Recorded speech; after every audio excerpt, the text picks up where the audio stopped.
Shalom, selamat pagi semuanya. Pagi ini apakah Anda sudah membaca firman Tuhan? Bagi yang belum membaca firman Tuhan, mari bersama-sama kita membacanya. Namun sebelumnya kita awali dengan berdoa. Bapa Surgawi, Bapa yang kami sembah dalam Yesus Kristus, puji dan syukur serta terima kasih kami kehadirat-Mu Tuhan yang selalu baik bagi kami. Terima kasih Bapa atas penyertaan-Mu sepanjang istirahat kami pagi ini, kami mau beraktivitas kembali. Terima kasih Bapa, sebentar kami mau mendengarkan firman-Mu. Biarlah firman-Mu itu boleh menjadi kekuatan dalam hidup kami. Berkata-katalah Tuhan melalui kebenaran firman-Mu. Kami siap mendengarkannya. Dalam nama Tuhan Yesus kami berdoa dan mengucap syukur. Haleluya, amin. Firman Tuhan yang boleh kita baca pagi ini, saudaraku, terambil dari kitab Yeremia 29 ayat 11. Firman Tuhan berkata, "Sebab aku ini mengetahui rancangan-rancangan apa yang ada padaku mengenai kamu.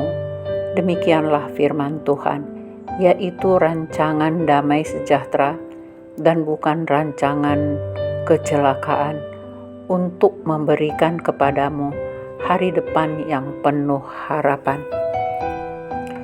Begitu kita membaca firman Tuhan ini, sungguh menyejukkan hati kita, saudaraku, karena Tuhan selalu peduli dengan umatnya. Dia selalu memperhatikan umatnya. Nah, tetapi sering sekali tanpa kita sadari, kita mengambil atau mencomot firman Tuhan ini untuk menguatkan orang lain. Tidak salah, saudaraku, tetapi sebenarnya kalau kita baca firman Tuhan ini, kitab Yeremia ini, bahwa cerita tentang firman yang disampaikan ayat 11 ini sebenarnya ada cerita yang sungguh luar biasa, bagaimana bangsa Israel dibuang oleh Tuhan ke Babel karena ketidaktaatan mereka. Nah, mereka dibuang, tetapi Tuhan akhirnya akan mempedulikan mereka. Ya, di sini terjadi perselisihan antara Nabi Yeremia dan Hanania, di mana ketika orang Israel dibawa ke Babel, Nabi Hanania mengatakan itu akan hanya 2 tahun saja dan semua akan dikembalikan kembali ke Israel. Jadi hanya sebentar saja menurut Nabi Hanania. Tetapi firman Tuhan berbeda. Ternyata orang Israel yang dibuang ke Babel tadi, saudaraku, kalau kita baca di ayat 10-nya, firman Tuhan begini. "Sebab beginilah firman Tuhan, apabila telah genap 70 tahun bagi Babel, barulah aku memperhatikan kamu. Aku akan menepati janjiku itu kepadamu dengan mengembalikan kamu ke tempat ini." Nah, saudaraku, sungguh luar biasa. Tuhan berjanji akan menepati janjinya setelah genap 70 tahun. Nah, jadi kalau saudara hari ini punya masalah, mari koreksi dirimu, saudaraku. Apa yang menjadi persoalanmu? Apa yang menjadi tantangan dalam hidupmu sehingga ada hal-hal yang tidak berkenan di hatimu terjadi. Nah, Tuhan akan memperhatikan semua orang, tetapi tentunya ada ganjaran setiap kali kita melakukan yang jahat di mata Tuhan. Ada ganjarannya, saudaraku. Jadi bangsa Israel harus dibuang ke Babel.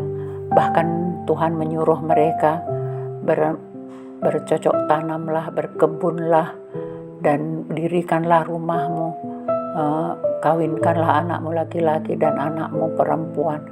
Tetapi nanti aku akan memperhatikanmu apabila sudah genap 70 tahun. Nah, itulah sesudah ayat ke-10 itu tadi, barulah muncul ayat ke-11 yang kita baca, yang menjadi favorit orang, yang menjadi ayat renungan orang setiap kali mereka memberikan penghiburan kepada orang lain. Inilah firman-Nya tadi, "Sebab aku ini mengetahui rancangan-rancangan apa yang ada padaku mengenai kamu."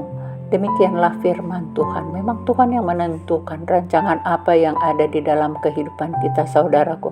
Kita hanya menjalani hidup ini, tetapi Tuhanlah yang menentukan rancangan hidup kita, yaitu rancangan damai sejahtera. Nah, memang Tuhan selalu merancangkan kehidupan kita adalah rancangan damai sejahtera, tapi kita sering sendiri melakukan hal yang tidak benar di mata Tuhan. Ketika rancangan damai sejahtera itu tentunya ketika kita mau melakukan kebenaran firman Tuhan, dan bukan rancangan kecelakaan.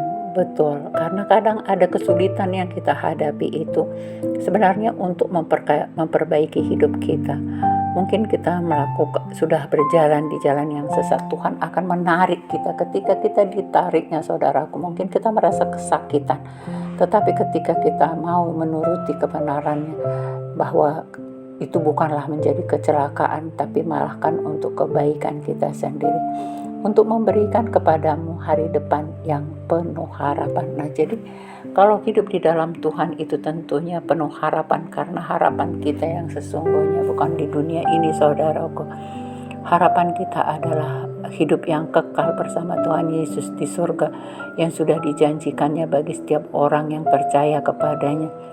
Jadi oleh karena itu, mari saudaraku, rancangan Tuhan di dalam hidup kita itu selalu baik, tetapi sering sekali kita memang yang melakukan yang tidak baik, sehingga Dia izinkan kadang kesulitan kita hadapi, supaya kita berbalik kepadanya, bertobat, melakukan firman-Nya, merenungkan kasih-Nya, dan melakukannya dalam kehidupan kita, sehingga kita dapat beroleh hidup yang kekal dan hari depan yang penuh harapan. Itulah janji firman Tuhan, saudaraku. Demikian firman Tuhan yang boleh kita renungkan hari ini. Mari kita berdoa. Bapa Surgawi, terima kasih atas firman-Mu, Tuhan. Sering sekali kami tidak mengerti rancangan-Mu di dalam kehidupan kami. Sering kami berjalan menurut kehendak hati kami, tetapi kadangkala Tuhan, Engkau menarik kami, tetapi kami kadang bertahan untuk melakukan sesuatu yang menjadi kedagingan kami, yang membuat kami kadang kecewa, membuat kami kadang bersedih, membuat kami kadang tidak seturut dengan kehendak-Mu, Bapa. Oleh karena itu, ajari dan pimpin kami senantiasa. Kami mau berubah, Tuhan. Kami mau melakukan kebenaran-Mu.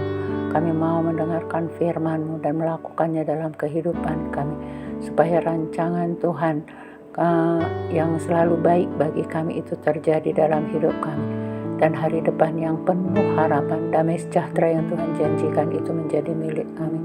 Terima kasih Bapa Surgawi atas kasih-Mu. Dalam nama Tuhan Yesus kami mengucap syukur. Haleluya. Amin.